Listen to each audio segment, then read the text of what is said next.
How's it going, everybody? It's Mike from Seattle, here to do another subscriber question video. My buddy Woodie Two Times, or Woody Hamilton, slid into my DMs on Instagram with a couple of different questions. I'm gonna go ahead and knock them out rapid fire because there's really not that much to talk about here. So his first question to me was, when do you talk to an appraiser? All right. Now, realistically, it's gonna happen during the closing process of the loan, right? Well, or of the property. You're gonna put your offer in for the property, and then you're gonna have your lender take a look at all of your financial documents. They're going to want the property inspected in most cases, and they're going to want to make sure that it's actually appraising to a value similar to what they're going to give you a loan on, right? If you're going to buy a $500,000 property, but it only is really worth or appraising for $200,000, then the lender's going to say, hold on, we're not going to give you 500 grand for it, because if you default on your loan and we take it back, we can't sell it for 500 grand. So if the appraisal comes in high, which is his next question, what happens if an appraisal for a house comes in at more or less? If the appraisal comes in high, fantastic.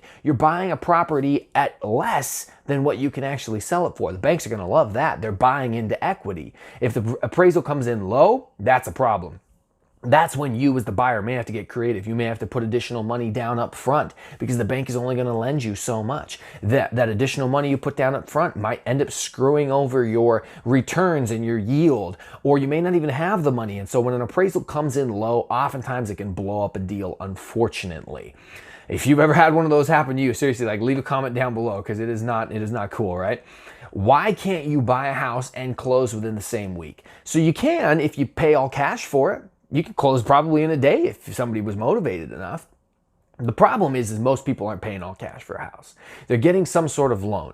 And when you do a loan, the lender is going to take their time to do their due diligence and research me, credit checks, employment history, W-2s, taxes, pay stubs, make sure I'm still working. They're also going to do their time to research the property, inspections, appraisals. They want to make sure the title, they want to make sure that everything looks good before they upfront all the money on my behalf, right? They don't want to just jump into that. And that process takes some time to go through. Last question he asked for me is, where do you obtain the financial documents when looking at a property? So there's a whole bunch of different financial documents. What is it renting for right now? I'm going to go ahead and ask my real estate agent, or if I'm not working with a real estate agent, I'll just ask the turnkey provider to provide me with a current copy of the lease that's existing right now with a current tenant in it.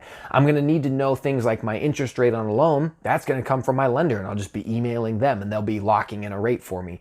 Other things like the taxes, that's going to be checking with the current owner for probably their last year's taxes, and have those taxes gone up. You're just going to email all the different people involved in the process until you get that information back. Woody Hamilton, or Woody Two Times, I really hope that this video helped. Thanks for watching my stuff, bro. Feel free to leave a comment down below if you have any other questions, or slide back into my DMs, my guy, and you be safe out there.